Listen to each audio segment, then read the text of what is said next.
So if you missed out on a retired Star Wars Lego set and had a Lego time machine, where would you be heading? All the way back to 2003, where you could pick up what is probably one of the most iconic Star Wars Lego sets ever made for £80?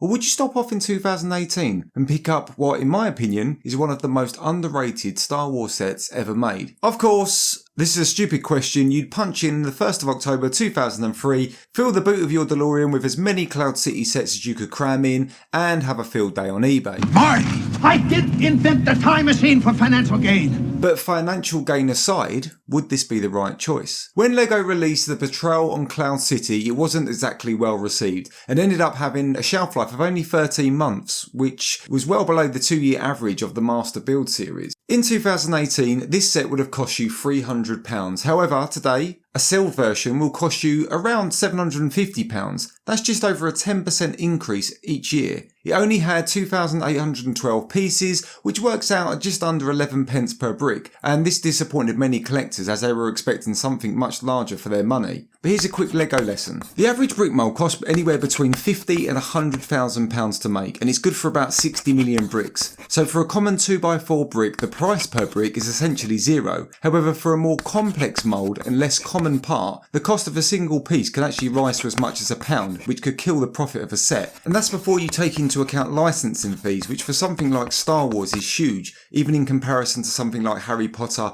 or even Indiana Jones. So onto the design itself. Well, unlike the iconic 2003 version, which was very streamlined, this was actually split into 4 sections, which actually made it a really awkward display piece, and for many collectors, they weren't too happy that it was essentially a playset with a Master Builder Series label on the box. But you need to appreciate that LEGO is a toy, made for all ages, so you can't be mad at LEGO for making a set that was more focused on its core audience. It included all the main rooms from the movie, the dining room, the lounge space, the carbon freezing chamber, and the sensor balcony, allowing you to recreate that iconic battle scene between Luke and Darth Vader. I think LEGO did a really good job recreating these environments, and there was a huge amount of fun to be had. Unlike its predecessor, it also included 2 micro builds, being the twin pod cloud car and a decent sized Slave 1, both of which scaled nicely to the build and could hold a minifigure in each, which is really impressive when you look at the size of that cloud car. The carbon freeze chamber and the landing platform could also be really easily detached from the actual set itself, allowing it to be better displayed or expanded upon if you wished. So on to the minifigures.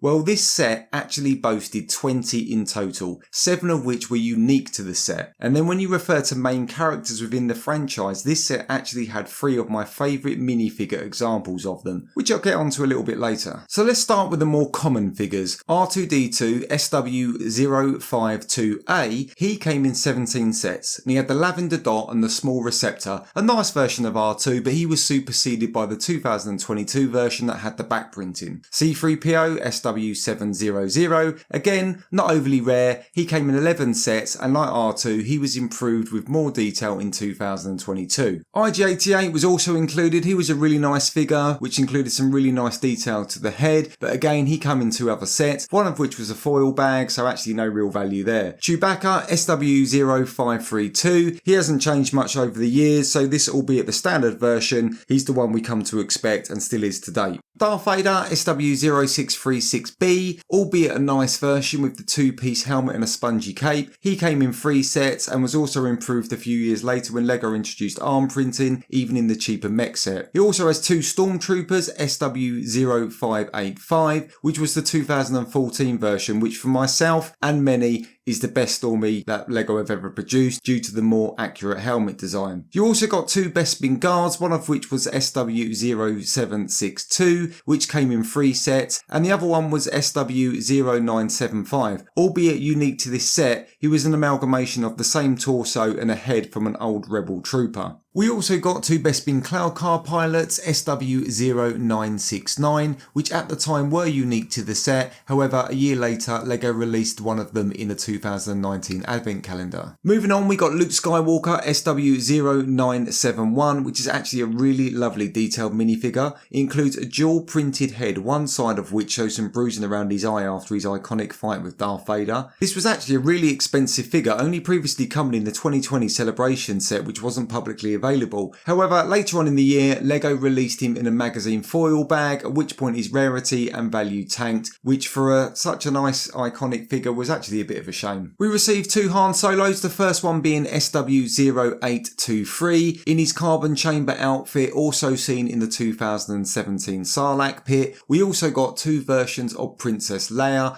one of which was SW0958. She also came in the medical chamber, released the same year. However, she still holds some decent value at about £20. Now we get on to the big hitters, which are certainly worth the wait and the reason this set holds so much value, especially when you take into consideration the rare part usage I mentioned earlier. So first off, we've got Boba Fett SW0977. The body and the torso is the same as that used in the UCS Slave 1, and therefore it includes the detailed arm printing. The thing that makes this minifigure slightly less expensive than the UCS version is this one had a more common face printing as opposed to the UCS version, which had a unique head. With all that said, it's still going to cost you around £70. We also got a Lobot, which was SW0974, albeit the design didn't massively differ from the 2012 version. The torso print and the face print had some improved details, and for that reason he was unique to this set and will cost you around £15.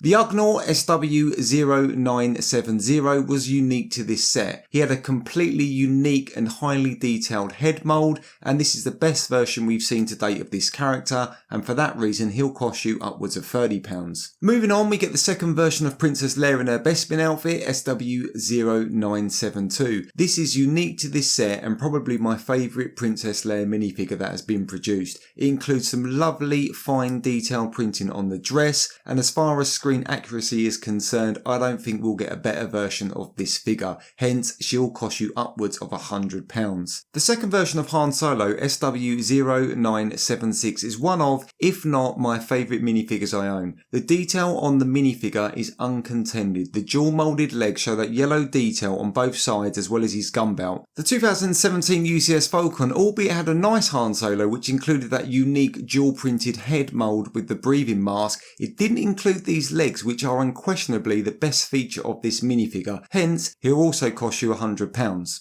Now on to the final figure, and for most the best figure that was in the set is SW0973 Lando Calrissian. Unique to this set, he has a highly detailed torso, coiled hair and a great dual-sided print for his face, which was also included in the 2017 A-Wing version, which alone will cost you £50. But let's just take a second to admire this cape. What a thing of beauty. Everyone talks about the original Cloud City Lando and his cape, but it doesn't even come close to this. Printed on both sides, the inside has a gold detail which is simply exceptional. It's by far my most favourite Lando that LEGO have ever produced, and for that reason he's going to cost you upwards of about £200. So there you have it, guys. So when you crunch the numbers and consider the wealth of detailed and unique minifigures which you get in this set, plus the set itself, I believe it is one of the most underrated master builder sets ever made. And in a few years' time, I believe it will surpass that £1,000 mark. So if you've enjoyed the video, please give it a thumbs up, comment below if you agree or disagree. I'd love to hear what you've got to say, and please don't forget to subscribe for more Star Wars LEGO content. Thanks again for watching. I'll see you all again soon.